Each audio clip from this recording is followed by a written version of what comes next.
Good evening, and welcome to the Beverly School Committee's Curriculum, Instruction, and Student Life Committee.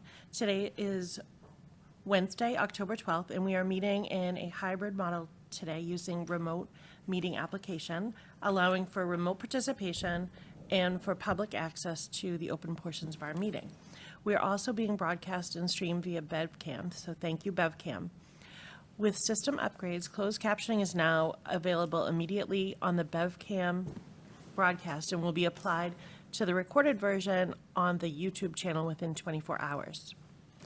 On June 16th, 2021, the governor signed Chapter 20 of the Acts of 2021, and on February 12th and again on July 16th, 2022, he extended provisions to, among other things, allow public bodies to continue to hold meetings remotely until March 31st, 2023.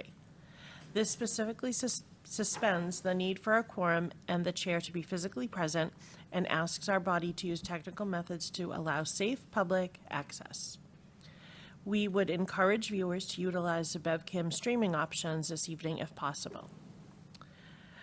As a note, the Beverly has prior approval for remote participation, although through that permission, the chair and a quorum will need to be physically present when this act and its extension expires. Joining us today are members of the school committee and various members of district administration and leadership teams. We will conduct a full roll call attendance in a moment for the record, since the meeting applications does sometimes not display all participants. Please remember that any audio video you supply on this platform will become part of the meeting record, and as such, please use your mute functionality to prevent background noises. I would now like to ask President Abel to conduct a roll call to ensure you're able to both see and hear us, and we can hear you this evening. Okay, I'm going to start with our in-person participants. In person, we have Ward 4 Representative Dr. Jeffrey Silva. Here. Our recording secretary, Liz Curran. Here. We have Superintendent Dr. Sue Trocheck. Here. We have Assistant Superintendent Dorothy Flaherty. Here. Assistant Principal Kate Twombly. Here. School Committee Rep from Ward 5, Karen Robinson. Here. And I am Rachel Abel. We are also joined in person by student representatives Jaden Arivaro and Annabelle Miller. Okay. Online, we have our student representative, Cameron Pisano. Here. Great. And we have our citizen representatives, Allison Driscoll. Welcome. I will introduce you in a moment. Thank you for joining us. Thank you. Great, we can hear you. And our citizen representative, Lauren Sudak. We see, there we go. We saw you come off mute, and now we hear you. Thank you. And we have our principal of Beverly High School, Betty Taylor. Here. Great. And then the other participants online are also here in the room for presentation's sake. Thank you. Thank you, President Abel. Before we turn the meeting over to Assistant Superintendent Dorothy Flaherty, we'd like to ask Dr. Silva to lead us in the pledge.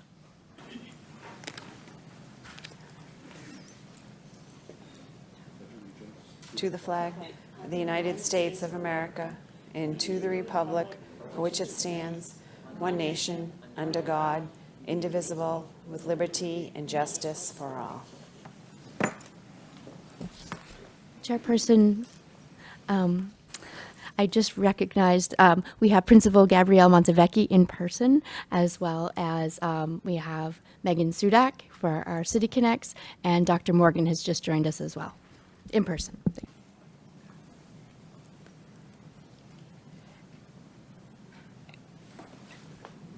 And President Abel, do we want to welcome our new member, Allison Driscoll, to the committee? Yeah, absolutely. We had interest in filling an open position on the Curriculum, Instruction, and Student Life, and it's my pleasure to appoint Allison Driscoll to that position, and I welcome her and am grateful for her service. Thank you for joining us right away at this first meeting. So thank you so much. Great. Thanks for having me. Welcome aboard. Thank you. Our agenda this evening, in a moment, we'll ask for a vote on the minutes from September 14th meeting. We then have our student life updates from high school and middle school representatives. Our spotlight is going to be on STEM in our schools. And then we have a presentation from Megan Sudak on the survey data for City Connects. And then if time permits, we'll look at the calendar of discussion topics, and if not, you did receive it in your packet. And if you have any other suggestions, we left a little bit of flexibility, so you can always send that around, and we'll send it to me, and we'll make sure that it gets into the agenda. So I'd like to start first by requesting a motion to approve the minutes from our September 14th meeting. Motion to approve? Is there a second? I will second that. Motion's been made and seconded to approve the minutes from the September 14th, 2022 CISL meeting. Mrs. Abel, could you call a roll for us, because we're not all present? Sure. We'll start in person. Dr. Silva, Yes. Karen Robinson, Yes. Kate Twombly, Yes. Dorothy Flaherty, Yes. and Rachel Abel. Yes. Annabelle Miller. Yes. And Jaden, I'm going to pronounce this wrong again. Avarello? Aravallo. Okay. Is that a yes? Okay.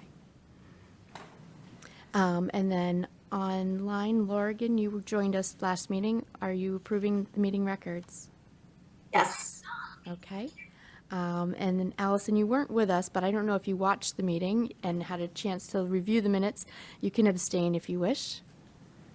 I didn't see it yet, so I'll abstain. Okay. And Cameron Pisano? Yes. Yes. Okay. I'll figure out that number in a second. I don't know if Liz got it fast. 1, 2, 3, 4, 5, 6, 7, 9. Okay. With one abstention.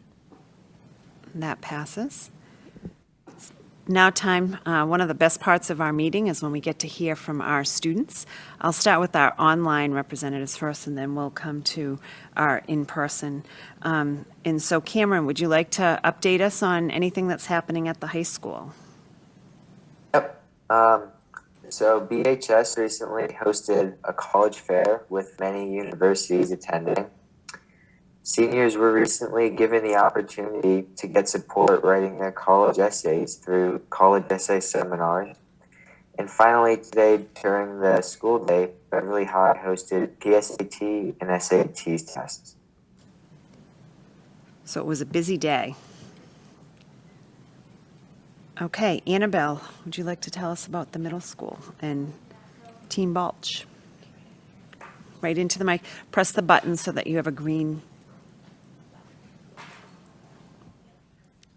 So my trip to Levita, just yesterday on the 11th of October, I had the pleasure of joining my group to a spectacular field trip at the Levita site at Gordon College in Wenham, Massachusetts.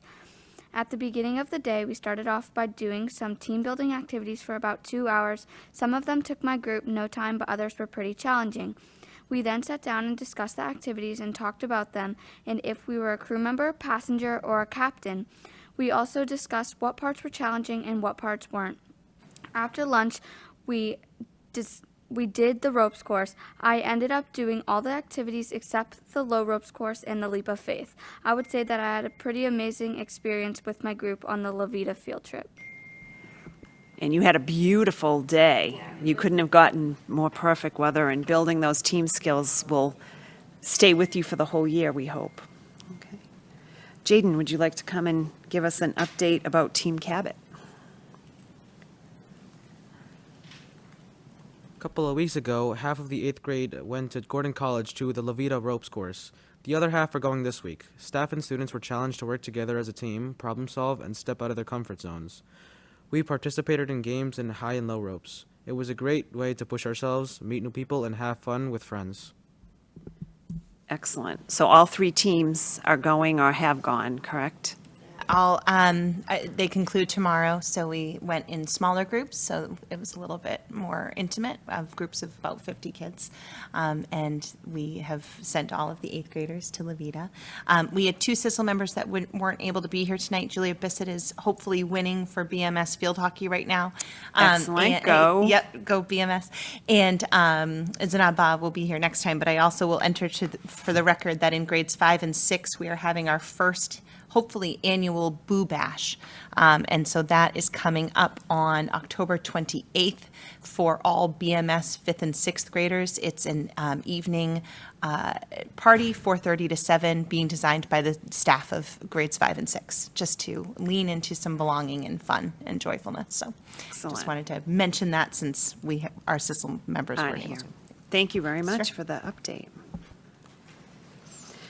Well, next week in the state of Massachusetts is STEM week. A lot of districts call it STEAM week because we include arts as part of STEM, and we do that here in Beverly. We call it STEAM.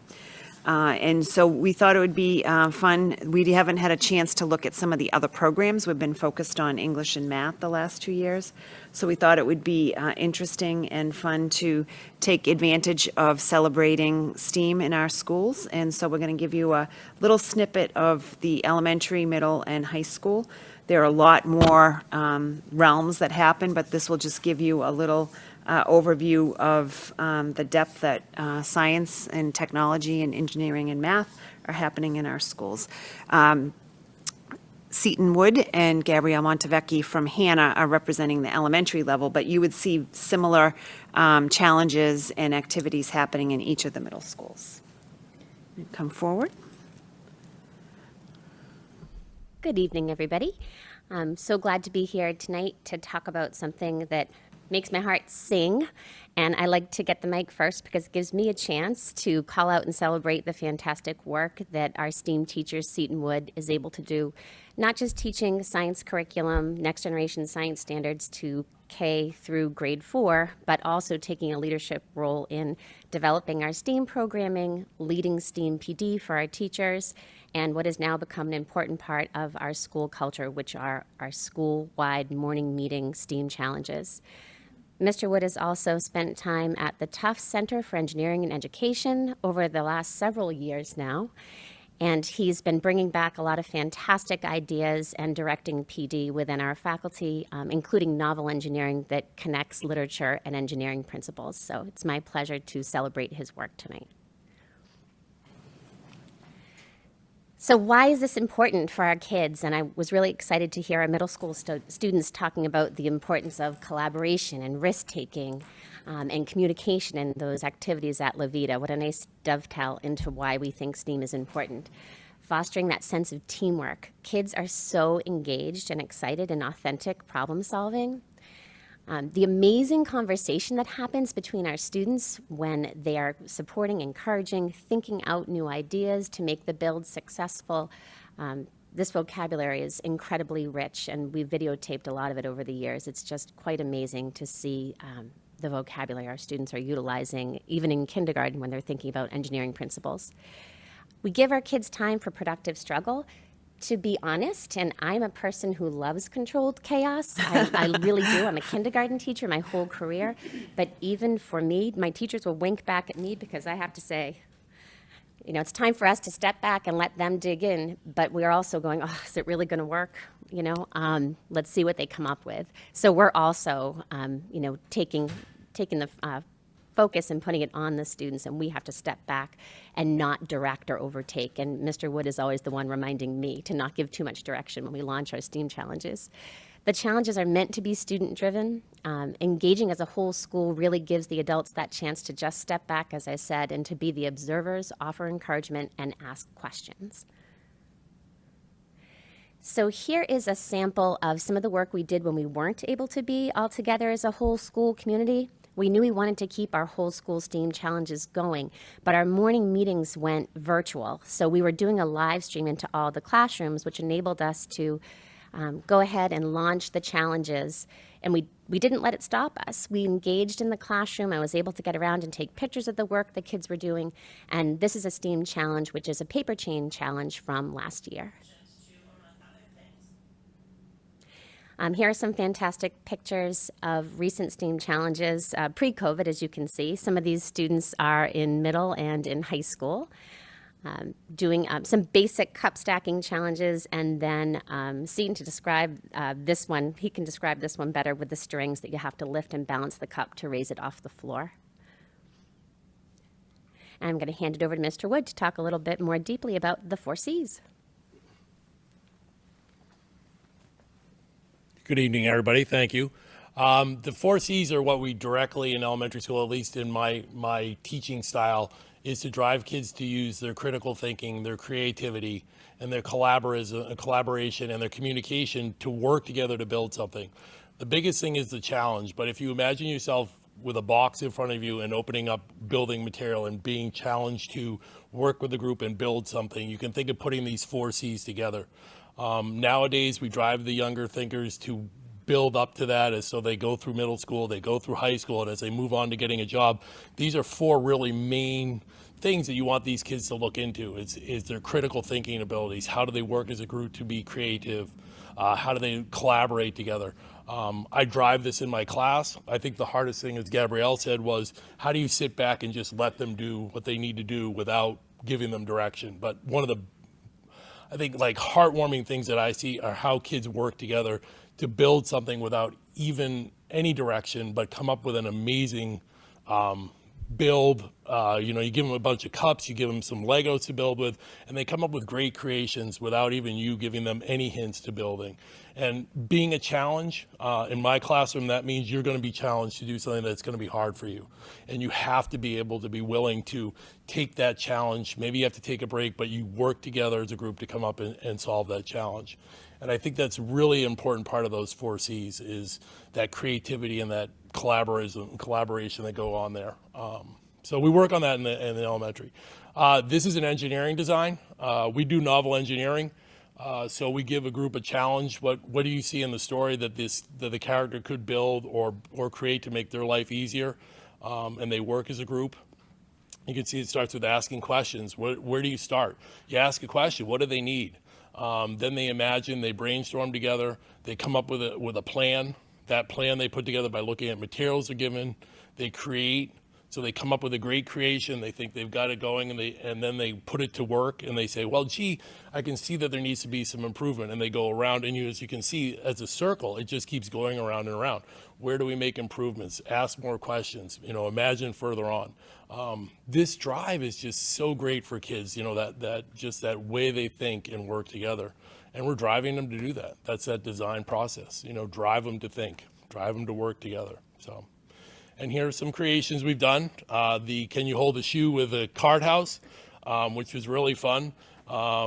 We build tower build. So you can see the kids in that lower left in the picture are building a tower with base 10 blocks, which you think, household materials. You could take household materials and come up with great creations, give them the materials to build with. So these are just some of the few things we've done in class that I think are excellent. It's just a love to drive them to work. The smiles on their face and how happy they are when they're successful is just amazing. So. If you ever get the chance to go to one of the full school, over 300 kids in the gym, all trying to solve the same problem with their classes. I was there a couple weeks ago, and the noise level is it's palpable. You can feel it in the air, but it's all such great conversation as you're walking around, and they're trying to come up with different ideas, and they try one thing and it doesn't work, and they try something else. Somebody goes and scopes out another room to see what they're doing, and then they come back and they try to do it. It's really very exciting. So sit in on the conversations. Just listen to them converse about what they're doing. It's amazing what they do. Thank you. Oh, the cereal box challenge. Boy, this was awesome. We did a cereal box challenge 2 years ago. We collected the cereal boxes and they made a domino, a perpetual motion machine, as we call it in science, where you knock down the cereal boxes. And fourth grade built a whole one and came up with this creation. You give them the cereal boxes, this is what they came up with. You can see, worked out the whole details themselves. It was great. We were able to donate 2 this year. Yeah, we did 174 this year, Yeah, was it? yeah, the last couple of years, we had almost 200 boxes of cereal donated back to Beverly Food Stamps, and this is something that all 5 elementary schools have engaged in and had a lot of fun with. In each of their schools. So thank you very Thank you much. very much. Thank you Thank for you. all Yeah. your work. Yeah, oh,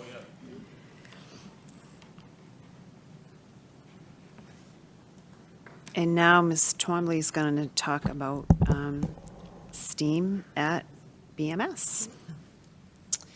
So not to take away from all of the amazing work that is being done in our content areas, especially our, science 5 through 8, today I'm just really kind of lifting out what's going on in our STEM-specific global applications classes, because I think that it's always a highlight of the kids' day, and it's certainly a highlight for us to walk around and see kids so engaged in different STEM processes. So on the next slide, there's actually a time-lapsed video of, and you can kind of see, this is in the hallway right outside my office, and it is not out of the ordinary to see kids just, oh, I hope it works. The technology's not Yeah, working. I know. When you, go out into the hallway and see kids setting up one of their STEM labs, and then, oh no. Yeah, and it's here because it did work in my office. Well, what it's a picture of is the STEM class kind of pouring out into the hallway, and they were coding the robots that that Ryan Hanlon, one of our STEM teachers, was able to purchase during one of our grant programs. And so they first code the robots, and so they're in the hallway on their iPads and kind of trying to code them through a variety of mazes. And then on the next slide is now the next step to that project. So this is just lifting out things that are going on this week in our building. They are using the 3D printer that he purchased with his BevCam Foundation grant, and they are, oh good, that one worked.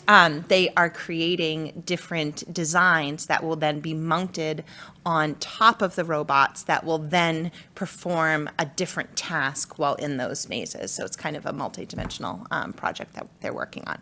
So it's amazing to see them kind of doing this really sophisticated work. In another STEM section, there is some voice and choice. Students have a couple of different projects to choose from and then go off and work on their own. So this is a vehicle that's kind of self-propelling. And there's also several groups that are creating a mini golf course that they're going to put out for students and staff to play through. So those are a couple of pictures from this morning of them kind of designing those different things. On the next, last week, Rachel Doring, one of our STEM teachers, had kids performing different experiments with fruit circuits, and so that was a lot of fun. They were engaging in different types of tools and kind of, trial and error and trying to figure out how to create those circuits and make everything work. And then lastly, one of our big kind of capstone experiences that kids are just getting into right now is in 8th grade when kids dive into STEM careers. And so one of their projects that they work on is a PBL around creating kind of a job description for themselves. They choose their STEM career that they're interested in.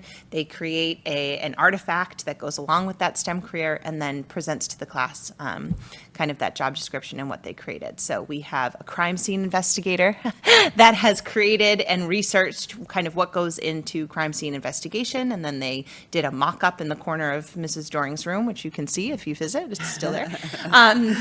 Nothing happened. It's just a mock-up. And then someone who's researching how to become a graphic designer. And so they are creating kind of a graphic design mock-up so that they can present to the class and integrate that STEM career into their projects. So just a couple of snippets about just some awesome things that are happening just in that department just this week. So. And I'm a huge CSI fan. I think I would have been a forensic engineer if I could have. The engagement was, you mentioned the word palpable. They were very excited and brought in all sorts of different things to create their mock-up. So a lot of fun up there. And I love the focus on careers, which you'll see is also the focus once we get to the high school. But Yeah. we need to start young so that students understand the breadth of what can be embodied by a STEM career. Yeah, that was a big, as we were redesigning the curricula for our global apps, we were very strategic about putting that in grade 8 and really starting to kind of collaborate with different people in the community and also kind of within our own building to get them ready for that work at the high school, so. And thank you for filling us in. Both of our STEM teacher, Mr. Hanlon, and Dr. Thomas from the high school, both had very special events to attend this evening, so that's why they're not able to be with us. All right, and now I can't get it to move.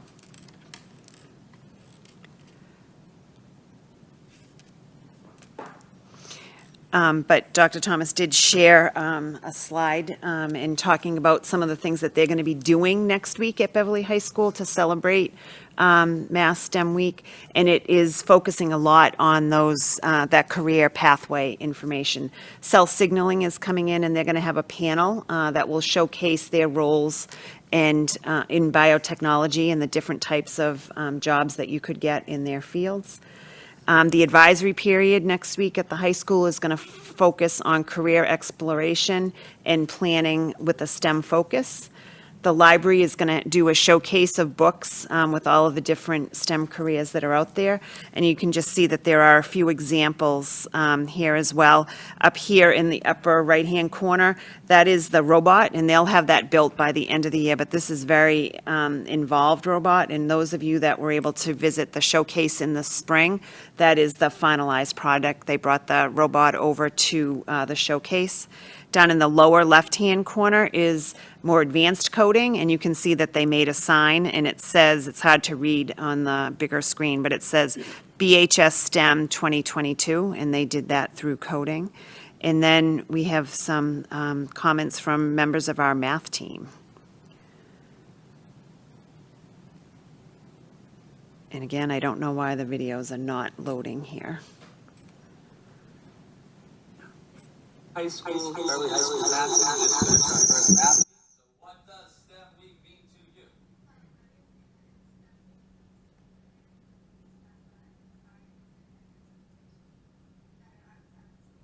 Very cool.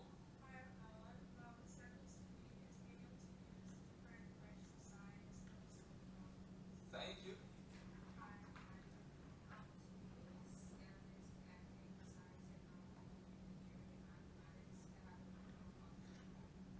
Thank you.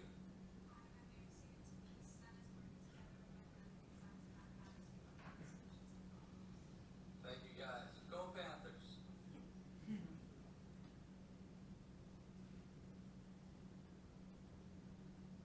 So that is a brief, but a snippet of all of the great things that are happening in STEM throughout our schools.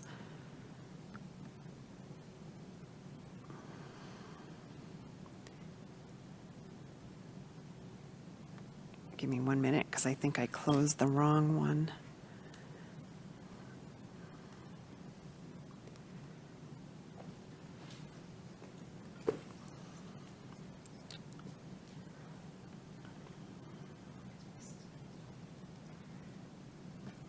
All right.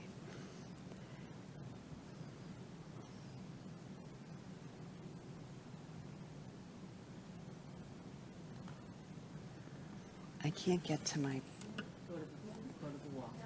I can't get to the waffle because my little thing is in the way. From, I can't move the.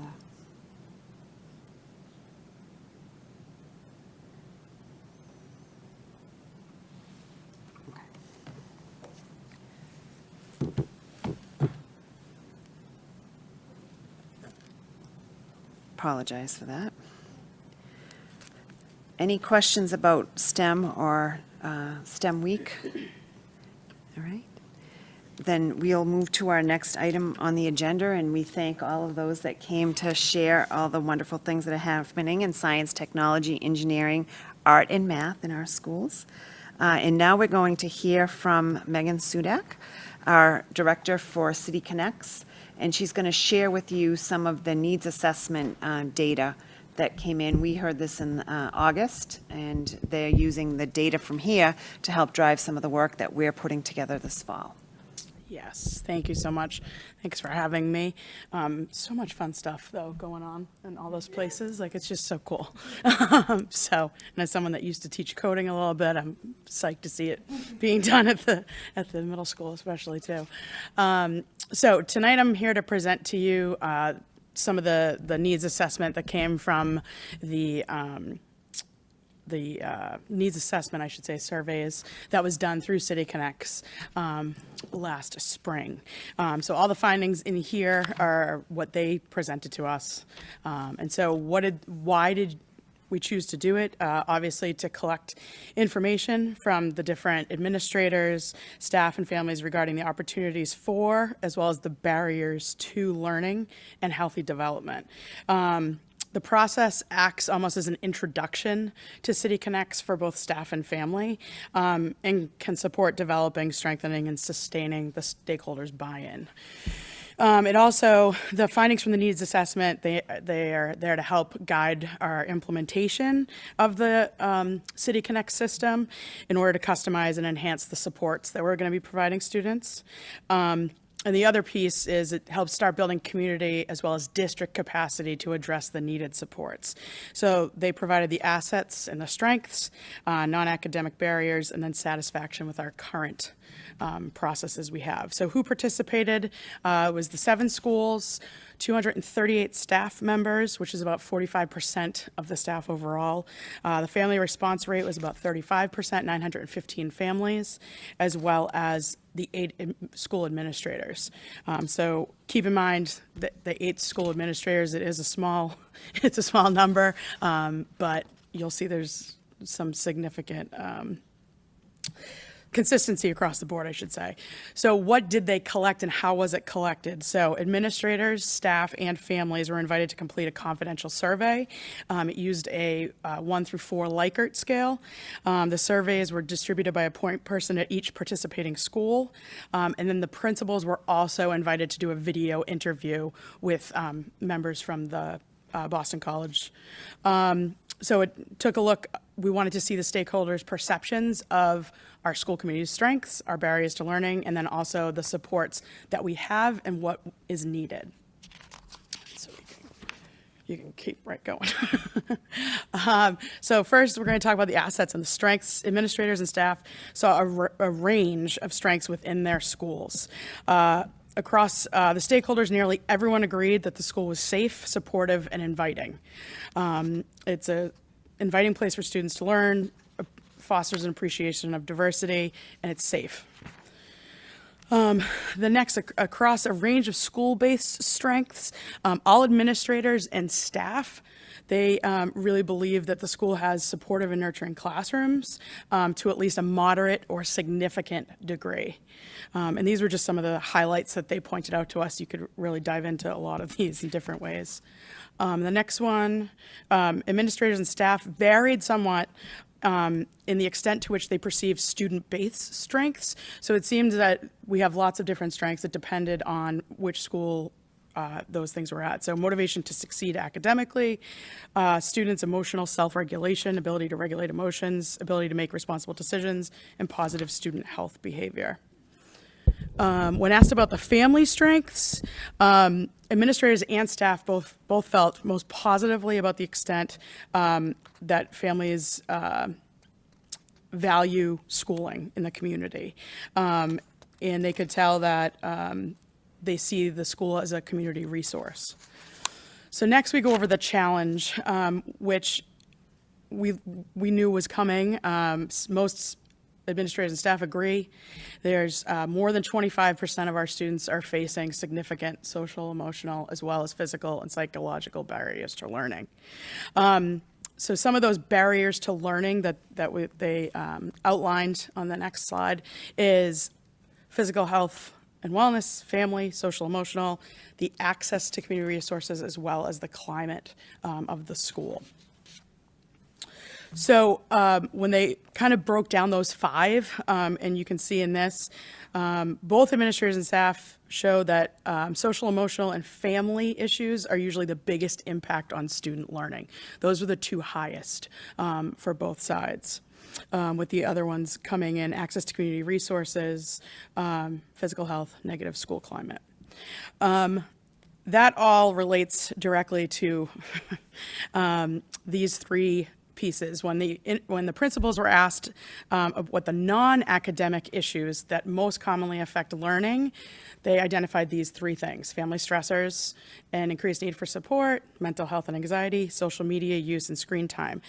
These directly, you will see, then relate to what are the academic barriers, what tend to be student motivation and the issues the students see. So administrators and staff agreed that student motivation and truancy were school-based barriers having an impact on learning. And some of those things can be directly correlated to social media as well as screen time. And also in turn, anxiety and mental health issues can stem from those things, as we know.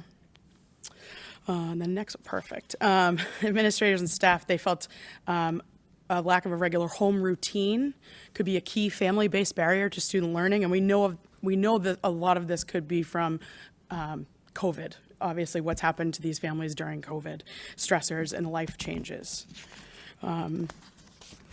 Next, we had administrators and staff both felt that excessive TV and video games is a prominent health-based barrier, and you'll see that come up throughout all these findings is screen time, and social media is the key component, and then that leads to the anxiety. There's a range of social emotional issues are having an impact on student learning. However, anxiety and attention difficulty seem to be the highest, but there is a broad range throughout. And then looking at the family side of all of these things, is that there's a range of barriers, obviously. The biggest concerned are anxiety, mental health, and emotional issues, attention difficulty, excessive screen time are the highest areas of concern, with a lack of student motivation as the fifth barrier from the parental perspective. So it does seem that the parents, staff, and administration are all pretty much on the same page in terms of what we're falling into. So families were also given the opportunity for an open response type of question, and they went in and Boston College went in and gave us the key themes that came from those findings. A number of families used it as an opportunity to provide positive feedback about their experience at BPS. Some even took the time to contrast their experiences with other school districts and said the school's been just amazing and they're very happy with the school and all the support. Several families did express a need for increased after-school care or enrichment activities. They also then went on further to say they acknowledged that programs are available, but there's barely any capacity or opening for people to get into those. That was an issue. Some families feel the school needs more support staff and services to address student mental health. They said the existing staff are wonderful, but overstretched, in quotations, in an attempt to meet the student needs, and so we need to see that. Some families did express concern about bullying at school. And then lastly, families expressed a desire for greater communication from the schools, just more regular communication, and that varied between schools. Thank you. So what Boston College also did was took a look at some of the current student supports that are in place. So the administrators were the ones that were asked these questions pretty much, and pretty much across the board, it was clear that we have a number of programs and different events such as open houses, parent conferences, parent councils, volunteers, health education, and that was across the board. The next page is based on what the principals shared during interviews, summarized across the schools. This isn't meant to just be an exhaustive list by any means. This is a snippet of what we've come to in terms of who we have partnered with to provide student supports for our students.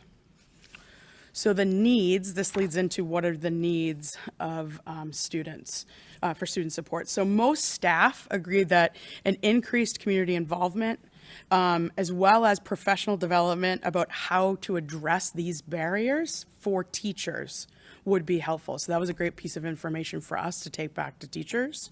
And those were seen as the two biggest areas in terms of how to help support the teachers. Families felt there was a significant need for counseling, and I know you can't see those numbers right up front, but the top two are both counseling.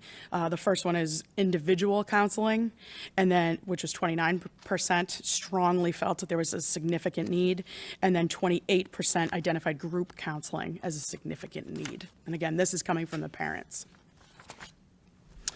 So the recommendations they provided to us, they believe a comprehensive, coordinated, and systematic approach to student support is essential so that no student falls between the cracks. And the earlier we can address this in a student's life, hopefully we can catch it and be as efficient as possible to help them thrive. Another piece was recommend the district consider devising additional ways to collaborate on proactively supporting student mental health, talking about different workshops that we could provide, as well as looking at local resources for families. And lastly, the last piece was increased opportunity for after-school enrichment program, involves strengthening partnerships with existing programs in the community, as well as a way to increase capacity while looking at the district's resources. So the last piece I put in here, because I knew there may be a question or two of what exactly we are doing. So just to kind of give you a snippet of where we're at, our coordinators in every school are working on what's called the whole class review. They started that 7 school days ago. We've gotten through 20% of the students so far.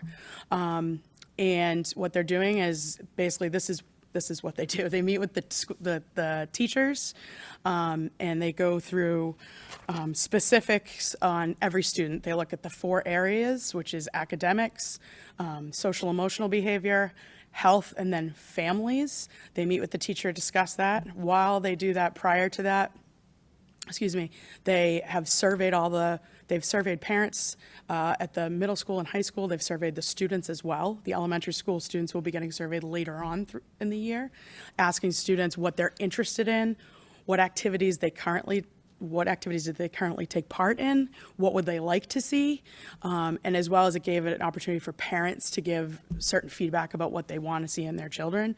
The coordinators then take all of that information and they add that to the whole class review. From that, we look and see, in a typical year, 10% of the students will be identified as needing an individual student review. And what that will entail is a little bit more deeper dive into the students, and they'll meet with the parents and the team, essentially, and identify some of the things that are needed. While that's going on, like I said, they're communicating with the families. We've also been meeting with community partners. And after we're done, every student will be tiered with a level 3, which is significant need, 2, there's a sub 2A and 2B, that need some moderate need in one of those 4 areas. And then a tier 1 student, we find is pretty much have strengths and needs in all areas. Every student for all 4 of those areas, we identify both a need and a strength. So we are constantly looking to see the strengths too, because that'll provide more information for teachers. And that's just more information as to what they do. And then, yeah. Mrs. Sudak, can you tell us the target grades at the middle school and the high school, so that if a parent asks their child and they say, oh, I didn't get this, they could be in a grade that wasn't being targeted? Yes, so we are doing, at the middle school, we're doing 5th and 7th grade. And then at the high school, we're doing the 10th grade. And we've gotten a lot of student surveys back. I was just looking at some of the 7th grade ones as well. And they've been busy, the coordinators, entering all that information and providing that to the teachers as well, which has been very helpful. And at elementary, we're working with K through 4. Yes. And so parents have been emailed, so they've been contacted multiple times. I think some of them have had surveys left on their desks at some of the curriculum nights and things like that. So we're trying to collect anywhere we can get parent information. And this being a new program in the schools, can you talk a little bit about what your facilitators are doing to get known in the school and working with teachers? So depending on the school, they've done a number of different things. For the middle school and high school particularly, it's getting out and getting to see the students, interact with them during the social times has been a big key for them so that students can put names to faces. And just going around and observing classrooms. At the elementary level, from day one, they've been going in, observing every classroom. And what I've been most impressed with, I sat in on 2 of our whole class reviews last week at 2 different elementary schools. And it was amazing to me that my coordinators knew the students when the teachers were mentioning them and just talking about, I could totally see that. And I noticed that he was fidgety, or, I saw him out on the playground. And so I saw the connection of some of the teachers being able to also hear some of the behaviors or things that they may not have recognized because they don't necessarily see them in all facets. And actually, if you go forward, I did put a couple extra things in here, but this is just examples of like some of the things we go over. So we're talking about how do we know the root causes and how do we tailor? So for example, a root cause parents getting divorced can manifest in 4 different ways, for example. So student could withdraw, they could be acting out. And then if you go to the next slide, whereas the root causes can also then show in the same behavior. So you could have 4 different root causes of the problem, but they're all showing attention-related challenges. So for us, the coordinator is really trying to help figure out that root cause, because as we know, the teachers don't necessarily have it all, the parents don't necessarily have it all, but also finding a way that we can figure out that root cause and then tailor the support to help. So if you go one more slide, I think, go over. So this is an example. This is actually an example from our professional development. They give you a snippet about the student and the teacher's concern because the academic test scores are slightly below grade level. They're new to the school district. And the teacher, all they've really observed is that they're having trouble making friends in the low grades. But then come to find out, the coordinator met with the nurse and there isn't any, health issues that they can see. However, the parent responded in their survey that there's a recent divorce in the family, they've moved, and so what can we maybe offer? And we can offer family support, we can give outreach to the parents, as well as let's get that child in a lunch bunch for some social skills or peer building, or then at least matching them up with a student whose strengths can be relationship skills. That's another piece of this, is we're able to run reports of what the student strengths are, and we can do it by class, we can do it by school, and so the coordinators have been able to, we've already got lunch bunches going, we've already got one of the elementary schools already been like 14 kids targeted, and they're starting a social group, I think Friday, during one of their break times, so it's able for us to really get this information much quicker than we would normally, I would say. Any questions for Any Mrs. questions? Sudak? Sorry, I flew through. Thank you. No problem. So what I'm understanding is, the support might happen during the school day or outside. Absolutely. Oh, that's great. So it's anything from, example, my coordinators have been contacted by numerous parents asking for things just as simple of, I don't know how to get them, they really seem to like football, where do I go? To, they're really showing outbursts at home, and they looked at what the teacher was saying, the student's not. So we'll get them aligned. And the great thing about the coordinators is they're all licensed social workers, so they can then do some of that direct service too, right away. So helpful. Yeah, Thank you. yeah. Dr. Silva? Dr. Silva, sorry. This is a lot of data. It's a lot.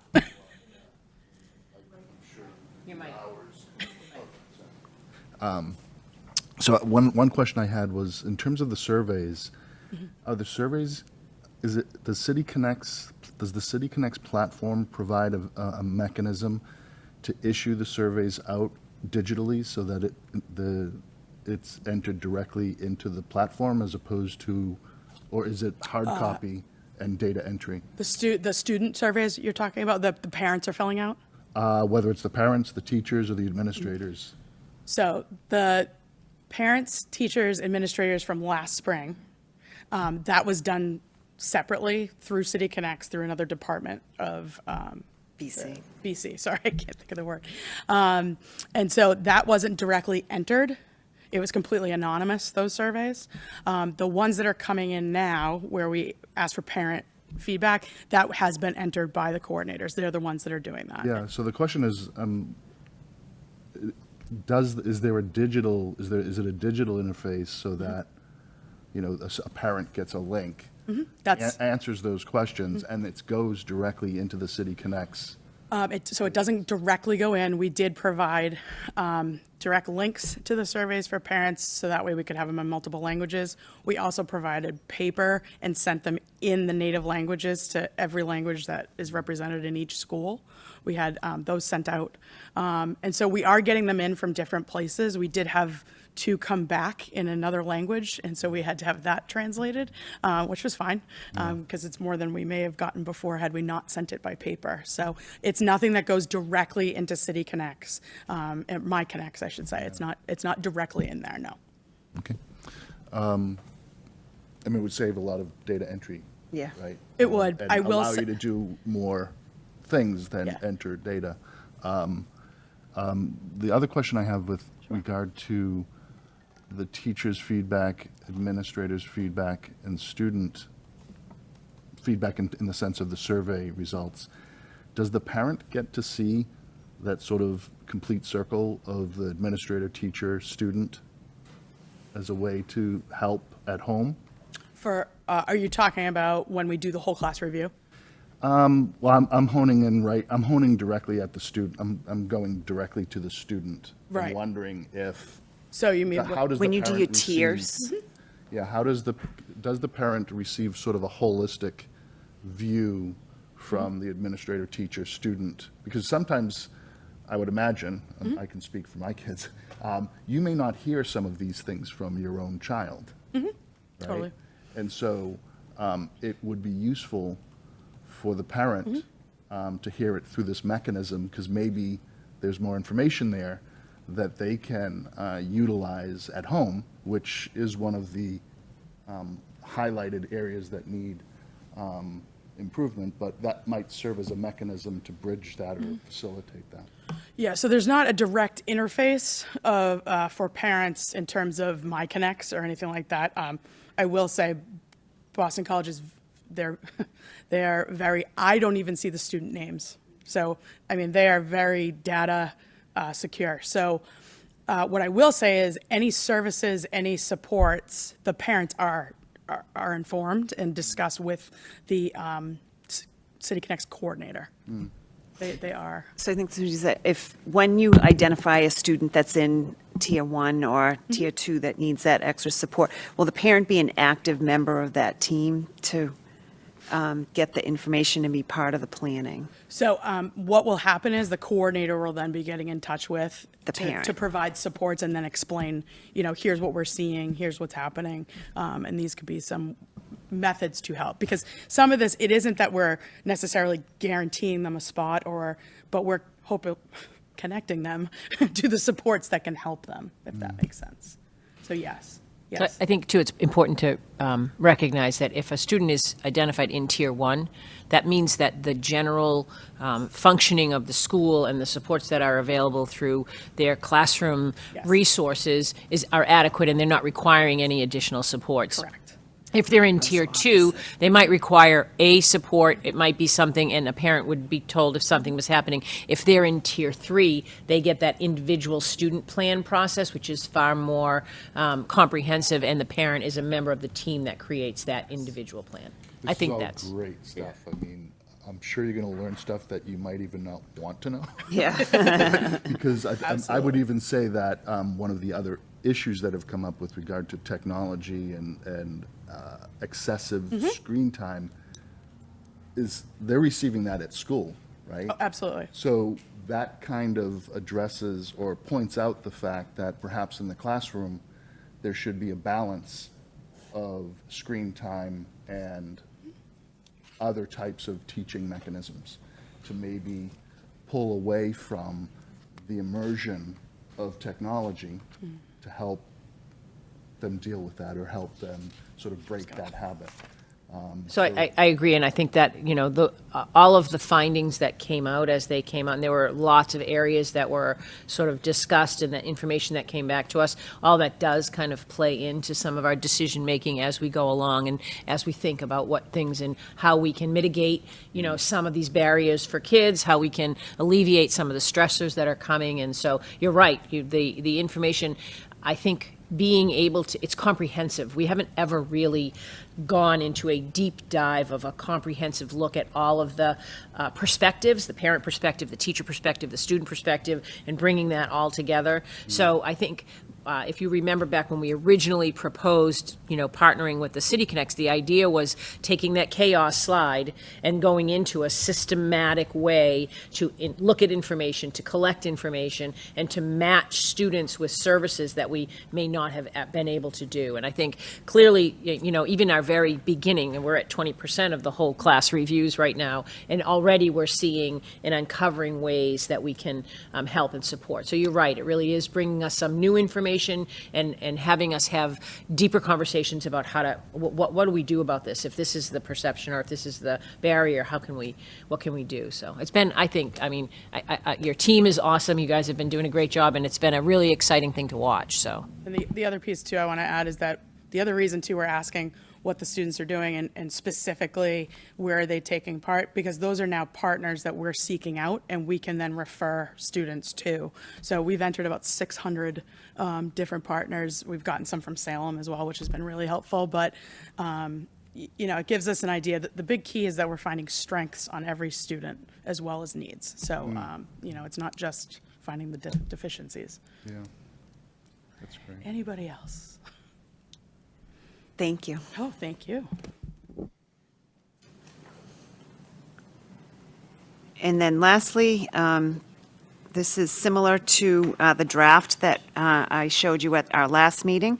But what we did do is add in a few of the months that were blank. For November, we're going to give you an update on some of the crisis information and drills that are occurring currently at our schools, and some of the professional development that has been provided to staff. In December, we will have our musical selection from the high school to celebrate the holidays, and then we will also look at our MCAS results. I do apologize, that would normally be in November, but I won't be at that meeting, and so we're moving it to the December meeting so that I can be part of the conversation. And then in January, we were asked to bring the After Dark program in. So we're going to have, do a program around our After Dark program with Essex Tech, and also give you an update on pathways at the high school. So that will be a high school focused meeting. And then in February, we'll do the program of studies and new course approvals. We do have a little bit of time if something comes up between now and then that we want to add into the agenda. We could also have a short presentation that evening. In March, that's going to be a very jam-packed meeting when we talk about any curriculum or course changes at the middle school and elementary. We will have an update and give you a glimpse into our new ELA program at the elementary school, Wit and Wisdom. And we're hoping that we will have a presentation by our middle school ELA committee, and they'll be doing 2 pilots. They are piloting Wit and Wisdom, and then into reading and into literature between now and then. And we'll be making a recommendation on a new program for the middle school. And then April, it will be around math. We'll do some examples of the elementary, middle, and high school around our new math curriculum that we started this year. Also ST Math, which everybody loves to visit Gigi. And some of the work that we're doing around fact fluency. And then in May, we have our kind of set topics because we have to do handbook updates. We'll give you the update on the district improvement plan, although we will be in the second year of a 3-year program on our goals, but we'll give you an update of where we are with that. And then June, we will have before CISL, our showcase of learning, and we will go through the school improvement plans and give you an overview of summer programs for students and also summer PD. So that kind of brings us an overview of the year. And if there aren't any questions, then we're going to finish just on time. And I need a motion to adjourn.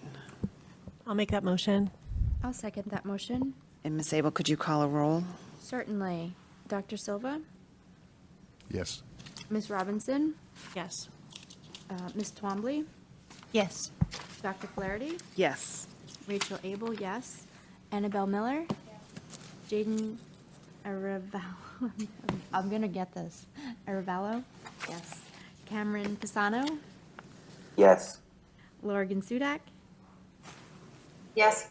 and Allison Driscoll. Yes. Counted 10-0. And it's 7:30 p.m. Thank you, everyone. See you next month.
Welcome, everyone. Thank you so much for being with us this evening.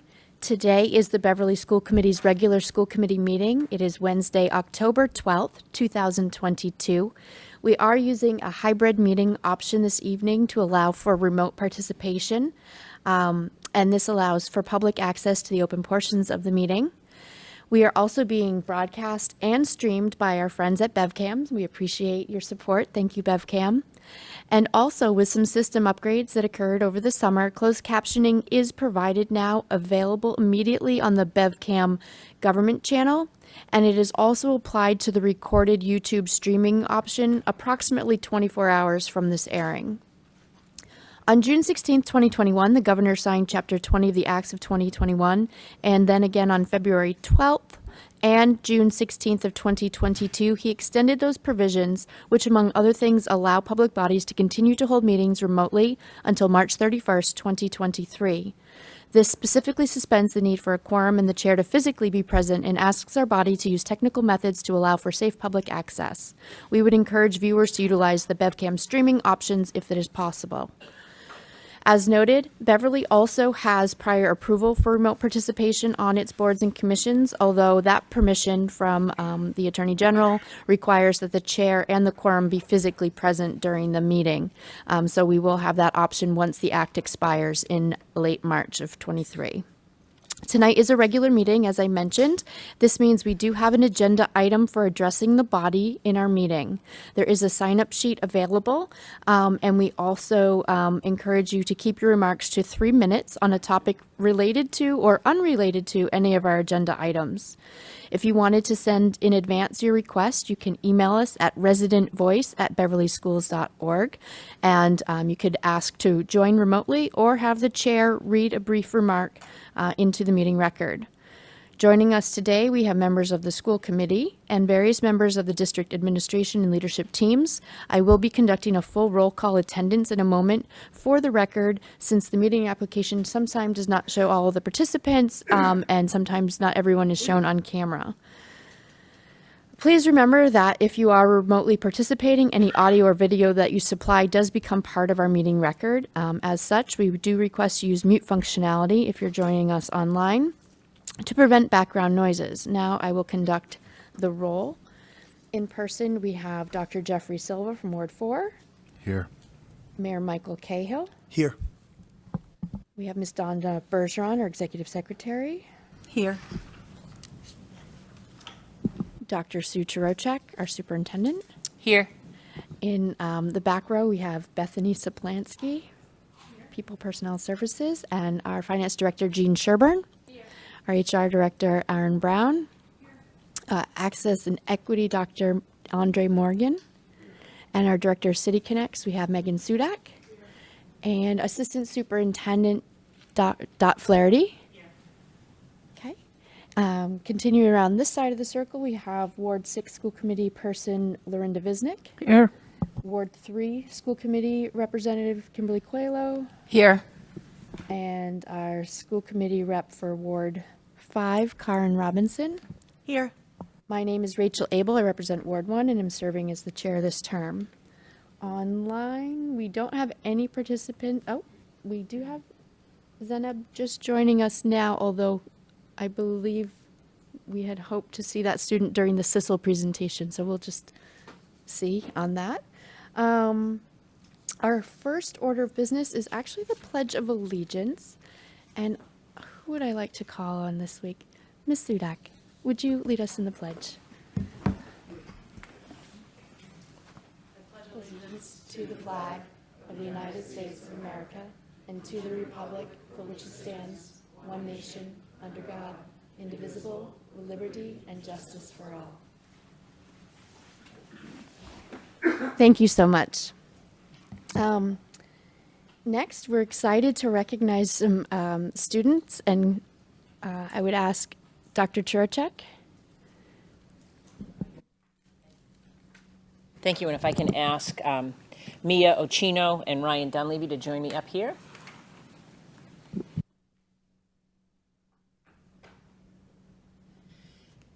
So, thank you for coming. Thank you for joining us tonight. I have the pleasure tonight of presenting the Massachusetts Association of School Superintendent Awards to both Mia and Ryan. And I'm going to tell you a little bit about each one of them, and then I'll be presenting them with their certificate. So, Mia Ochino is a 4-year member of Beverly High School String Orchestra and has been a staff member for years for the school newspaper, The Ledger. She placed first in the Massachusetts District 6 DECA competition and is a member of the BHS Book Club. She is the recipient of several academic awards, including AP Spanish Language and AP World History and the Harvard Book Award. Mia is also a commended student in the National Merit Scholarship Qualifying Test, and Mia is interested in studying computer science. So Mia, it's my honor to present to you the Massachusetts Association of School Superintendents is a group of superintendents from around the Commonwealth, and we have the opportunity to present 2 awards to students each year. And so the 2 of you have been nominated, and I'm pleased to present to you your award. So.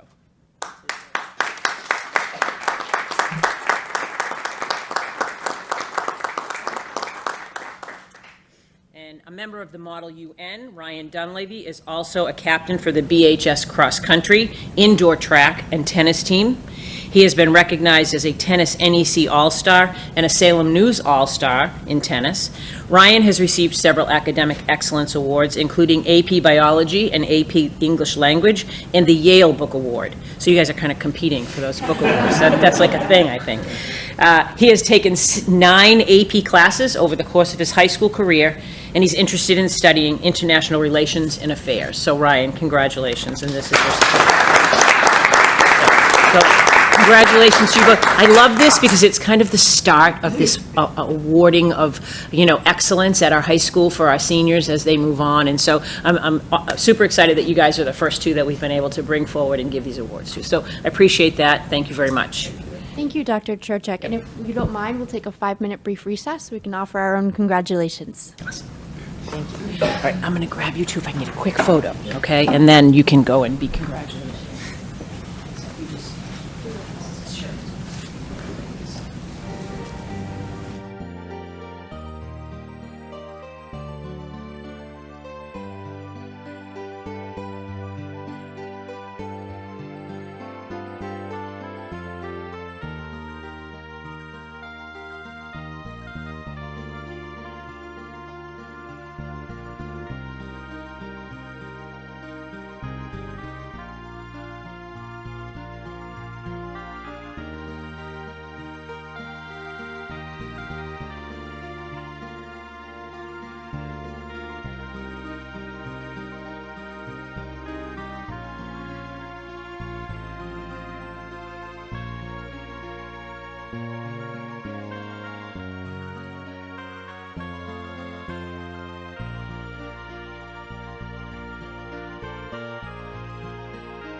Always exciting to have students here with us.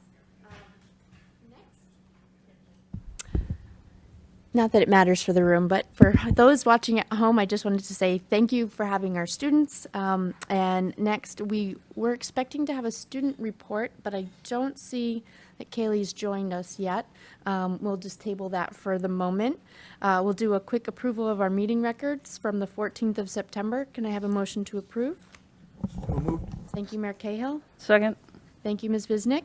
Were there any corrections or edits that we wanted to make to those meeting records? Ms. Coelho.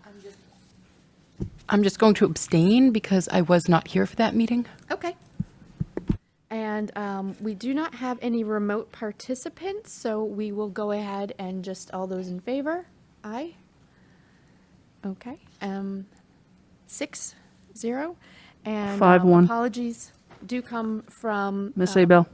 Yes. Would be 501. Oh, 501. Thank you, Ms. Visnick.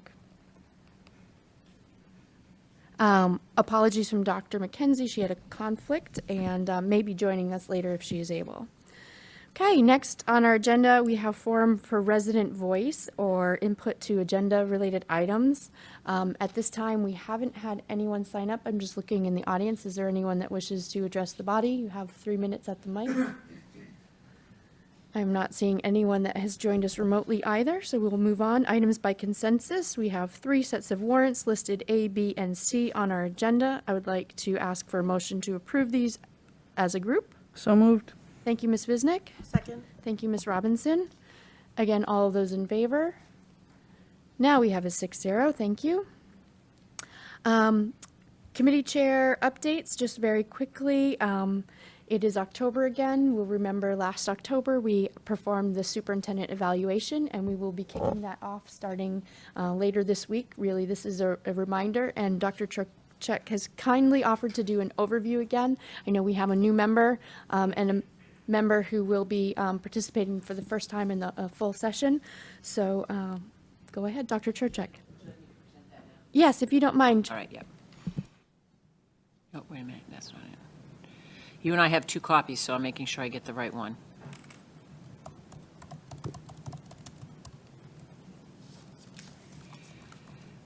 Here it is, all right. So I think that those of you that were here last year will, oh, I have to share it.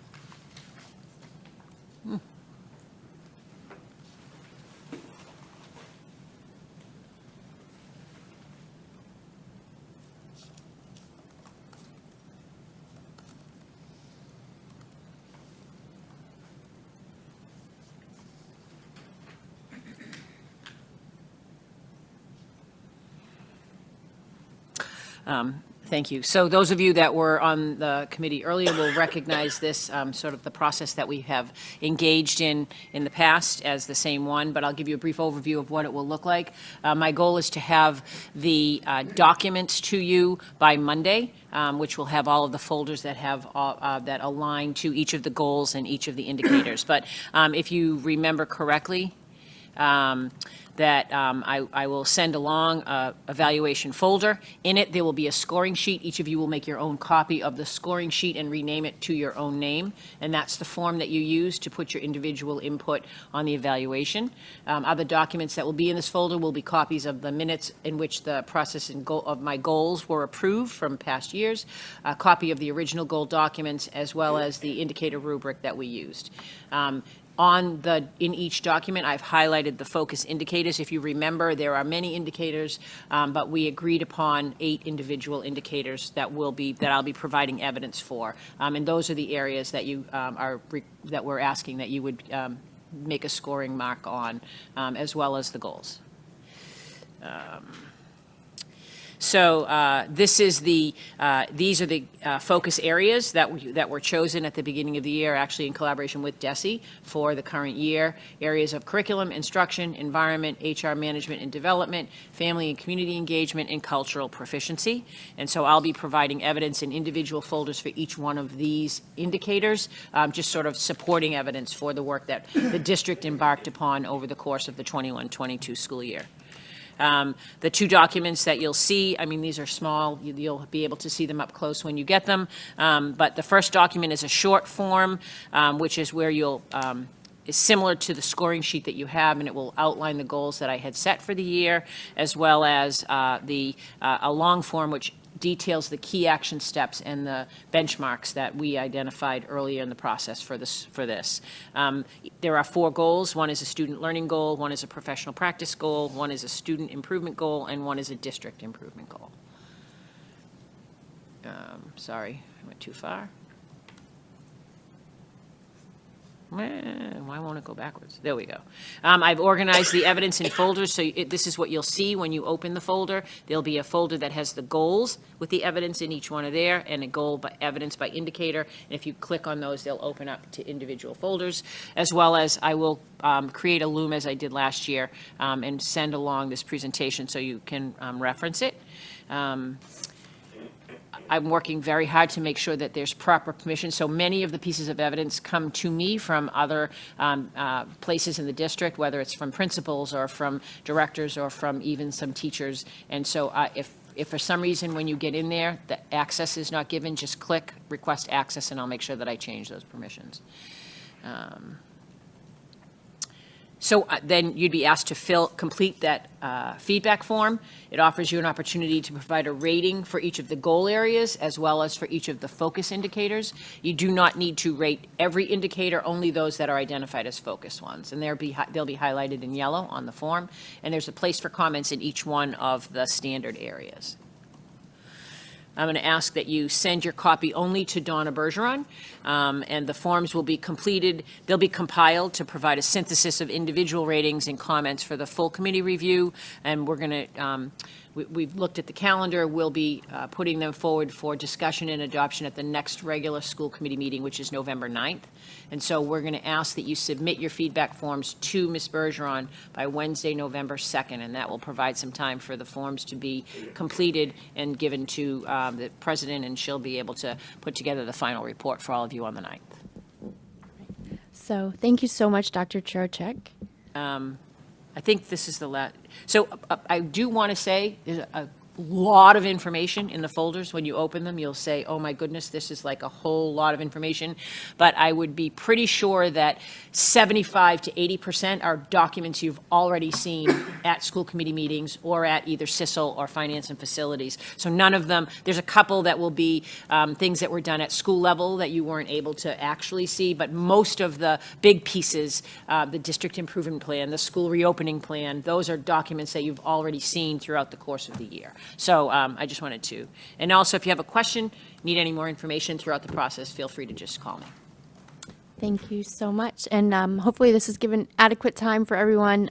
Do really recommend that you strive to get everything into Ms. Bergeron by the 2nd, so that allows her to compile it and get it back to us so we have an opportunity to review it in advance of our November 9th meeting so that we can be prepared to adopt that if we wish. Okay, thank you so much. I'm just going to cruise right along. We have 2 more items from the chair, and then I see some familiar faces in the audience that would love to hear about some exciting trips. So the chair worked with Ms. Bergeron to get a proposed calendar for our spring meetings. This does not yet reflect a joint council meeting. I will need to speak with Council President Julie Flowers. I also wanted to touch bases with the superintendent, assistant superintendent on timing, but we can anticipate that we'll have a joint council meeting sometime in the spring with our city council, likely replacing a committee of the whole.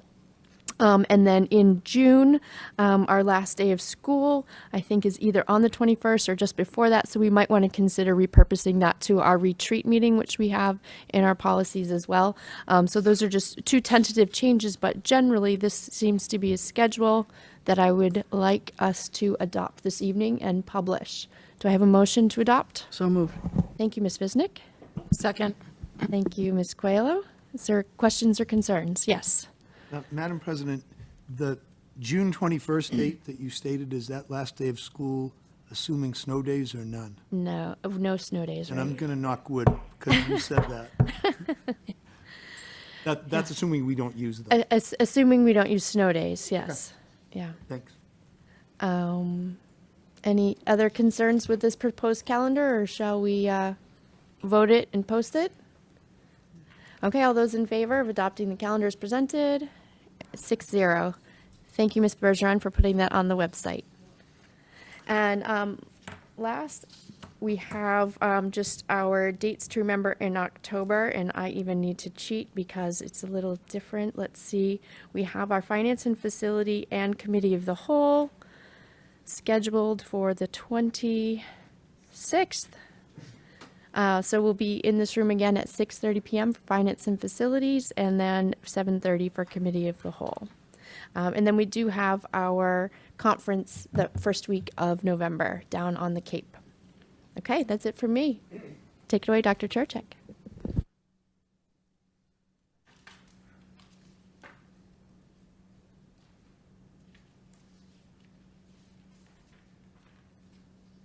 All right, thank you very much. I have on the superintendent's report tonight, I have just two different things. We have two folks here to present overnight field trips, as well as a review of the October 1 enrollments, which I will go over with you all.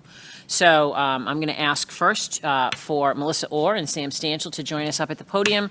They're going to talk to you about their field trip form, which you have received for a trip to London, England.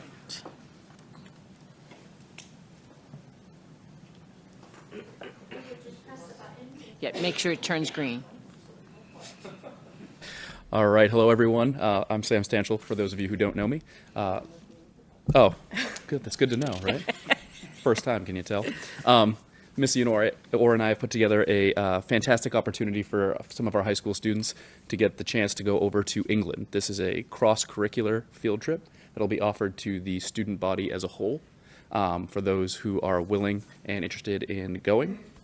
We have tied it to both standards in the social studies department at all 3 levels and the English department. And I think Missy's going to fill us in a little bit on the details of the trip. So for the timeline, the reason that we are proposing this trip now for a 2024, February 2024 date is because we can lock in a lower price rate if it's approved by the school committee by November 1st.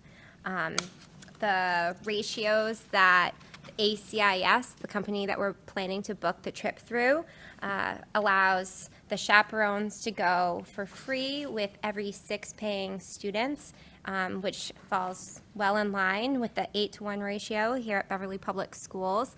And we wanted to go during February break for 2 reasons. One, to avoid conflicts with AP testing, as well as to avoid conflicts with our spouses and young children. So we also thought by getting the field trip approved early, we would have a lot of opportunity for fundraising, so it would be accessible for more students who might not be able to otherwise afford the trip. Ms. Visnick. To start the process, I would like to make a motion that we approve this request for an overnight field trip. Second. Thank you, Ms. Visnick and Ms. Robinson.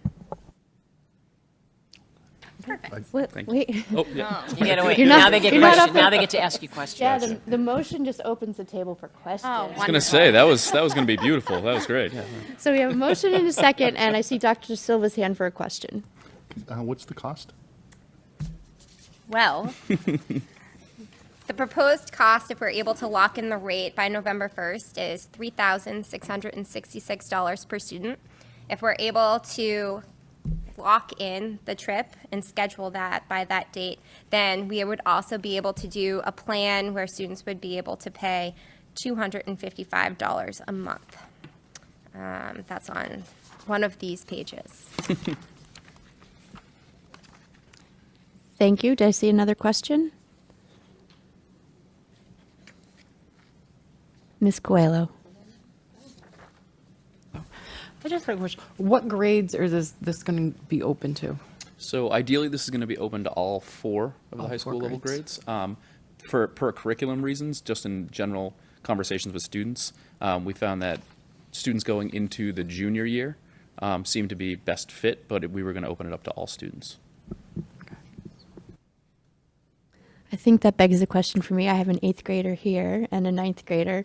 Are you going to advertise it to 8th graders since this is happening in 2024, or you really are trying to focus on that sophomore, junior crowd, or soon to be rising juniors? I don't think we had planned on advertising for the rising freshmen. I think it's the current freshmen, The sophomores, and current juniors. freshmen, sophomores, and juniors who will be a rising sophomore, junior, seniors. Okay, Correct, yes. gotcha. I just have one more. One more question, Dr. Silva. Just for the sake of highlighting it for the BevCam viewers, can you just highlight some of the key areas you'll visit? And Absolutely. We can. So some highlights include going to Parliament, as well as a modern landmark of the home of the cheese grater. That is not one of the highlights. Attending the Globe Theater, a performance at the Globe Theater, as well as a tour. The changing of the guards at Buckingham Palace, and Mr. Stanchel and I are not sure if we are up for it, but there is an option of going to Harry Potter Studios. Yeah. Great. So that one could be dependent on the behavior of the kids. Yeah. Yeah. That's great. Okay. I don't see any more questions. Are we ready to vote? This is the part you'll like. All those in favor? 6-0. Enjoy your trip. Awesome. Let us Thank know you when so to much. sign up Yep. for chaperoning. Yeah. Thank you.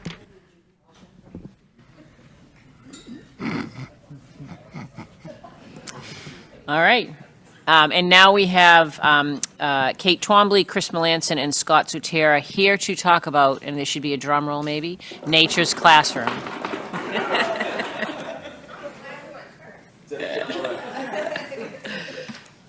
All right. He's going to be in traction tomorrow, everybody. He's going to be complaining walking up the stairs, just so you know. We are so excited to be here. Fearless colleagues, Mr. Sutera, Miss Twombly, I'm Mr. Melanson. For those that don't know me, Nature's Classroom. We want to bring it back. We're super duper excited. We don't have Big Ben. We do not have Harry Potter Studios, but we have a 13-page slideshow that we are going to very told them we had to quickly go go fast. through right now because we didn't know what was going to happen here. So, Nature's Classroom. I'm voting no if you have This business already 13 voted slides. for those viewing at home. All right, so here you go, Mr. Sutera. Oh, so we've been talking about Nature's Classroom for a couple of years now, and when we went to our first opening day, and a student from the high school went up there and she had to talk about her favorite experience at public schools, and she talked about Nature's Classroom better than we could have done, and it was perfect. And we looked at each other and said, we have to go back. If a sophomore and junior or senior are still talking about Nature's Classroom, we need to let the 6th graders go back. And that just sealed it for us. And then we went to the Fearless leaders and we said, let's do this. And they said, okay. When we did put it out there, to past students, and we had 20 people just unprompted right back in, and just talk to we have given you the slides here, but Miss Twombly has some takeaways here on slide 5, I think, Dr. Rocek. I think we're going forward. All right. That says 5. Yep. So one more, I think. 6. Keep going. Yep. We're very Keep going. We're very All right. prepared. You ready for this one, or you want to go the next No, one? one more. All right, there you go. But Ms. Twombly will talk about some of the takeaways. Yeah. So really overall, when we asked the kids, as we were starting to plan our vision for what we wanted it to look like this year, we asked the former students. And the kind of overarching themes were that experiential and hands-on learning through nature, the risk-taking, the opening up, getting to know people. Several of them mentioned, creating new relationships that now have lasted years and years, strengthening some friendships that they already had in place. And for us, I think one thing that we're really looking forward to is that absence of technology and just letting kids be kids in the woods and get messy. And they enjoyed that. I mean, Yeah. that was I love it. Yeah. All right, so big details, people. Grade 6, not grade 5, but we're going to talk about grade 5 in a second. All right, we want to add them into the fundraising kind of stream now to get them ready for 6th grade. But this will be for grade 6 students. We're going to have 2 trips. April 10th to 14th, that's the first one, our April vacation, and then we get back from April vacation, we have a week, and then we have May 1st to 5th, and we are going back to good old Charlton, Mass. So when you go to Nature's Classroom, there are 3 major sections. There's the field group section, there's the classes, and now there are no desks in each classroom. There might be a tree stump or a clipboard. So when we say classes, they're not classrooms. They're doing things out in the wilderness. They're doing activities. They're building things. And then there's evening activities, which can go anywhere from predator versus prey, or a night hike where they learn, how to use their sensors differently because they can't really see. And they go all day. And the wonderful staff at each classroom take them from, breakfast to dinner, with some breaks in between where the teachers are involved, but they're working all day. Now, you want to talk about standards, Mr. Sutera? Or Standards. because that aligns really well, people. Yes, and there is a wonderful 34-page document on the Nature's Classroom website that aligns all of their classes and all of their activities with all of the standards from Massachusetts. So they're aware of the standards, they know them probably better than some teachers do, and they focus on them. And that's where they hit the kids, with authentic learning on those standards. And then those students who like ELA, there's also ELA involved. They do a newspaper, they do a poetry battle, they do mathematics, report. And then there's also the social, emotional, interpersonal skills that you can't duplicate this. They're away from their parents, for some of them for the first time, and they have to learn how to interact with each other and get along with 3 roommates. This is just a sample schedule, and then on the next slide are kind of some of the specifics. Okay. All right, so we're going to throw this over to Kate now. All right, so how much is this going to cost? So after meeting with Dr. Trocek, after reviewing past contracts, after talking with Principal Oliver, we all kind of felt that it was reasonable to start where we asked the last time and ask families to contribute $385 max per student. But our goal is to really hit the ground running with some fundraising efforts.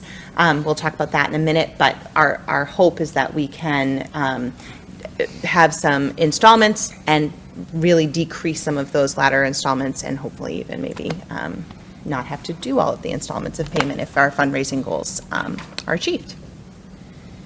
We have 3 big fundraising goals. More we can fundraise, less people will owe. We want to hit this with 3 prongs, okay? We got the in-school stuff, we got some family nights, and we really want to hit the local businesses, because we have a lot of businesses connected to STEM around here. Cumming Center is our neighbor across the way. All right, we really want to get the businesses involved with this initiative. And like I talked about earlier, grade 5, we want to kind of get them rolling with this now, get them excited about it, help with the fundraising. So it's really like a 2 years worth of fundraising to kind of to help with the money part of it. Some events that we have going on: October 28th, Halloween Boo Bash, first ever. All right, we introduced the 5th grade today. I think we had 300 signups after the first 5 minutes. All right, It was because of the kick. I did a kick. The 3 kicks. We have some direct donation campaigns going on through our PTO, different auction events. We've thrown around some turkey toss. We got penny wars. We're parlaying our house system that we're doing with grade 6 this year into like a kind of fundraising competition. Movie nights, BMS Got Talent. I heard that Mrs. Oliver has a mean acoustic guitar. All right, she's going to be performing at BMS Got Talent. It'll be a ticketed event, people. All right, but it's going to be fun. A lot of fundraising we're going to do. And I think the only thing I would add is just a big shout out to our PTO who have been partners with us from the beginning and will be our partners in our fundraising efforts, and they've just been amazing and have been helping us along the way. And we also we are thinking about the students who are not going to attend for whatever reason, whether it's a parent decision. Hopefully we're trying to make it not a financial one, but some parents just don't want their kids away from them for 5 days. So we are planning that. There will be staff members back at BMS working with them. We use some of the fundraising money to support some programs for them, so they get some activities as well. So Change is Simple was throwing around some local field trips to some of the local parks, et cetera. So we are cognizant that not everyone's going to be able to come, and we want to make sure they have a good week as well. And thank you very much. And I would just like to finish with, I said to the group, this is probably a light lift. I think you're going to mostly have people in favor, but I'd hate to know what would happen if I said, oh, I'm not sure how this is going to go. So I just wanted to share that. This is their presentation. This sounds terrible. Does anyone want a motion to deny? No, I'm kidding. Mayor Cahill, I see your mic, I'll mic's make the green. motion to approve. Mayor Cahill has made a motion. Is there a second? Second. Thank you, Ms. Robinson. Mayor Cahill first, and then May Ms. I just Robinson. ask, I get it that there's no Big Ben and Harry Potter, but why didn't you lead with the Ort report? Because they don't have the Ort report. You know what? We could have sung it, but you know, we want to kind of save that. It's very special. So, We want to ruin it. so I taught sixth grade for several years in my 20s, and I went to Nature's Classroom 5 years in a row. And when some of the Beverly Middle School kids a couple of years ago were talking about Nature's Classroom, I said, what about the Ort report? They looked at me like, so the Ort report, for anybody at home, I know we all know, is where the kids learn about their impact in food consumption and food waste, and it's a pretty cool thing. It's a great lesson, I think, indicative of all of the curricula that they get exposed to. So it's wonderful. I'm really excited that you're A, bringing us back to Nature's Classroom, and B, really have a great plan for fundraising, which we all are always concerned with. So thanks. Ms. Robinson? I just wanted to echo Mayor Cahill. Just thank you for bringing this back. I think my daughter's class was one of the last ones to be able to go, and she's a junior now. So, and I still remember the scrapbook she made afterward for Miss Joden, and it was awesome. And it's it takes a lot to bring something like that back, and I know how much work goes into it. So thank you so much. Thank you. Ms. Coelho? You're going to need to save some of those kicks for the Gaga pit. It's going to be outstanding. I have no mercy. Ms. Visnick? I wonder, do you have a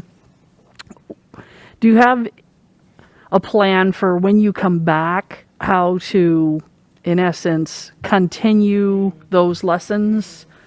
Can you speak to that? In any particular examples, perhaps especially the Ort report, and how then the lessons learned over those 5 days could be put into tangible use here in this building? Well, there definitely is, the written component, like Mrs. Robinson talked about. There is, a kind of a review, a summary of the trip and talking about their favorite experiences and journaling about it.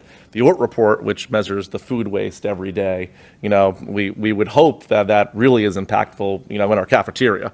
And so, maybe there is opportunity to kind of extend this with programming here, to help, remember the important goals of, conserving food, not wasting. That's an opportunity that I think that we have. But the science lessons, I don't teach science. I'm sure math and science they learn a bunch that they continue into May and June. Yes. And I think being new to sixth grade, I've never met something with such unanimous support. When this started just as a little seedling of, can we do it? Do you think we can pull it off? Are we back there? It was 100% unanimous across sixth grade. And a lot of what the sixth grade teachers keep saying, and what I hear you saying, is it's a game changer for kids. And they come back different. They come back kind of ready for seventh grade. So I think the social emotional impacts are also something that we're acknowledging after these guys, having lived through the last few years, are going to be really outstanding. We look forward to Yeah, that. I think the camaraderie that comes back is just incredible to see in your classrooms, and it allows teaching to happen at a different, because they're all in it together now and they all see each other differently. So like we can teach a whole bunch because they're engaged and want to be there and they're excited to be back. I think we felt the impact of not going to Nature's Classroom the last few years. At the end of the year. In May and June. Yes. And so, to Mr. Cahill's story, I joined sixth grade. One of the big reasons was to go to Nature's Classroom. And I went 1 year, and then COVID hit. And I was like, what the heck? So, but from that 1 year, I mean, it was so impactful. And I've definitely, the last few, have seen the impact of not going.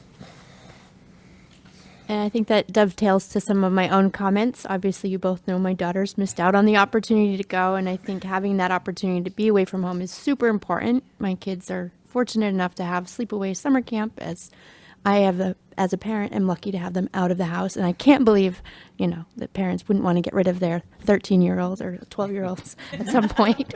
But I really appreciated the slide. It splashed up there for a second, and Mr. Sutera talked about trying to achieve the 100% participation. This is such a capstone or touchstone for our students that I don't know if there's any way with our City Connects work or any of that to figure out what those obstacles are for some families and see if there's ways that we can alleviate concerns about students being away, because I think it is such an important aspect of maturing and that social emotional learning that you're talking about, that I would love it if every single sixth grader was at Nature's Classroom this year. Us too. And in the past, we reached out to every parent who said no. They got a phone call from either the sixth grade vice principal and a sixth grade staff member to find out why and if could we convince them. Like we will sell it like we can, and we want everyone to go. So anyone who says no, we'll at least we'll get reached out by some staff member to find out why. Yeah, I think Ms. Sudak hit on some points about root cause, and some of our sixth graders are caregivers to their younger siblings. Is there a way that we can help alleviate some of those home stressors and concerns so that students can grow up in different ways? So, Absolutely. okay. Are there other comments or concerns? Ms. Robinson. Feel free to take the 9th grade. Throwing that out there. I would say hybrid, but we're done with that. I just have Dr. Silva. I'll just say my daughter had a great time. I will point out though that one of the games that she did bring, they weren't allowed to play. She brought a Ouija board, thinking that it would be good to tell her, stories. So for those kids who want to bring a Ouija board, probably not the best time. There is a bedtime. Yeah. Everyone needs sleep. Okay, if there's no more comments, concerns, or questions, ready to vote? All those in favor?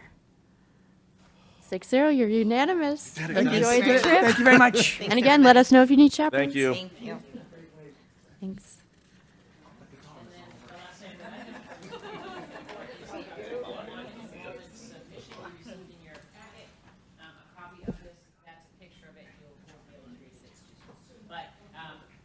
Thank you.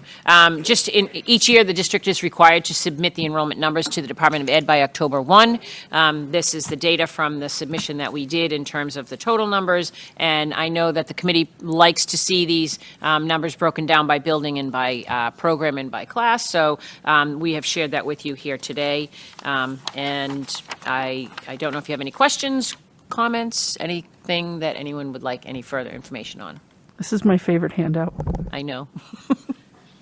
How did we end up with an even number like 4,600? I don't know. We looked it over quite a few times, though, I can tell you that. When people ask me, I've been saying 4,700, so now I have to lower it down to 4,600. But I will say, the numbers that we had projected for full day full day kindergarten came back up to 365. That was one of the grade levels that I had been watching. If you remember, late spring we were really only around 320, which was an unusually low number. But we had a number of kindergartners register over the summer, so our kindergarten enrollment numbers are now at 365. And aside from that, you'll notice some low class size numbers in a couple of the schools. Those are places where principals have chosen to utilize some ESSER funding for particular needs in that grade level or for particular reasons that they had based upon their own data. So, but that, do note that in our elementary grades, some of these class sizes are definitely mitigated by ESSER funding. And, at some point when that ESSER funding is gone, we'll revert back to somewhat more typical class sizes for Beverly. Okay. Are there any questions from the committee? I don't believe we have any action this evening, so this is just an opportunity for questions. Not hearing any. We do have a second page to our agenda, but I'm hopeful that it will be relatively short. Ms. Visnick, the Standing Committee on Finance and Facilities. Thank you, Madam President. The Standing Committee on Finances and Facilities last met on September 28th, and the big thing that we had was visitors from the Beverly Sailing Association, and it's one of those times that it makes you feel just that much more grateful for the community in which we live. 3 members of that association came and presented a donation worth $17,475 of boats, sails, and related equipment for our sailing team. And then, so that was the big highlight of the meeting. That, along with some other gifts to schools, are one of the things that we need to vote on. So the Standing Committee on Finance and Facilities recommends the approval of the attached July and August 2022 gifts to schools. In July, a total of $19,685.32. And I should say a tremendous amount of that is from the Cove PTO, earmarked for the playgrounds, and the August amount of $12,359 for a total of $32,044.32. I would like to gratefully accept the gifts to schools for July and August totaling $32,044.32. Second. Ms. Coelho? Any questions? All those in favor? 6-0. With gratitude. In addition, the Standing Committee on Finance and Facilities recommends the attached transfers, a decent number of transfers. Numbers, they're in your packets, numbers 803, 917, 944, 1037, 1141, 1524. I'd like to make a motion that the group of transfers that have been outlined in our agenda and provided in our packet be approved. Second. Thank you, Ms. Coelho. Are there any questions for Ms. Sherburne or our chair? All those in favor? 6-0. Finally, the Standing Committee on Finance and Facilities recommends the attached grants, from the DESE totaling $2,428,216 and non-DESE grants totaling $8,452. Again, the chair would like to make a motion that we approve accepting the DESE grants for $2,428,216 and the non-DESE grants from cell signaling for $8,452.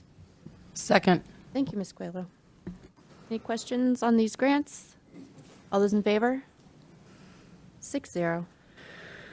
Okay, I would be actually probably a little remiss if I didn't say some of those donations are also from the Beverly Education Foundation going to the various schools and the PTOs who are doing wonderful programming above and beyond what happens out of the box that is also wonderful in our classrooms. Our committee is, as you already mentioned, Ms. President, next scheduled to meet on Wednesday, October 26th at 6:30. That meeting, I may ask Dr. McKenzie to run that. It's difficult to run a meeting from afar, and I'll be in my bubble. Okay. Thank you, Ms. Visnick. Next, Ms. Robinson, a quick recap of the curriculum instruction and student life from this evening. Yes, thank you. So our Curriculum, Instruction, and Student Life Committee met this evening. We welcomed our newest citizen rep, Allison Driscoll. We heard from our student reps from BHS. There were lots of college events that happened lately, like a college fair, a college essay writing seminar, and today PSATs and SATs, okay, were administered to juniors and seniors.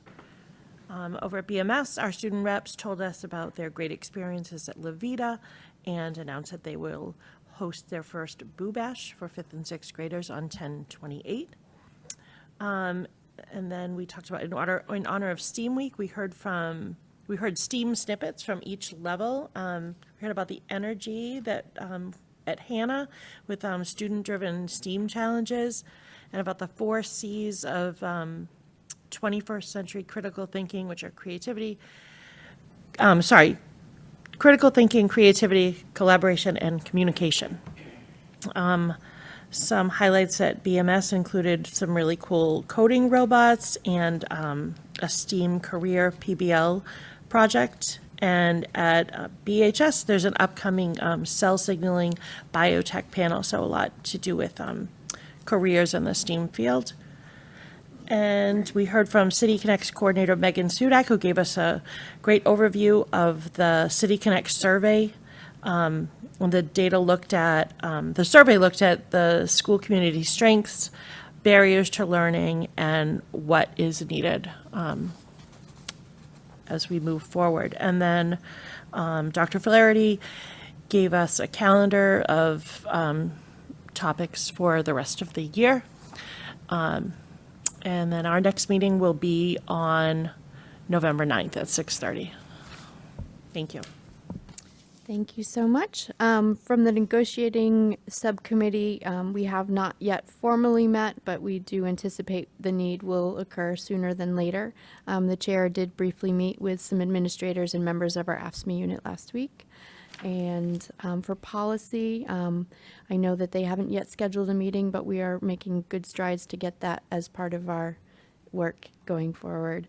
And we'll look to schedule something soon. Last item on our agenda is communications from school committee members.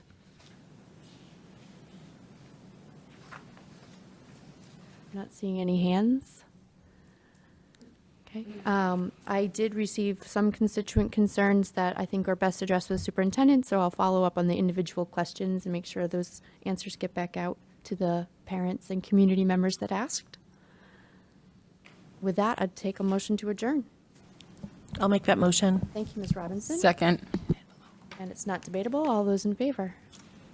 6-0. We are adjourned at 8:27. Wow. Thank you, BevCam.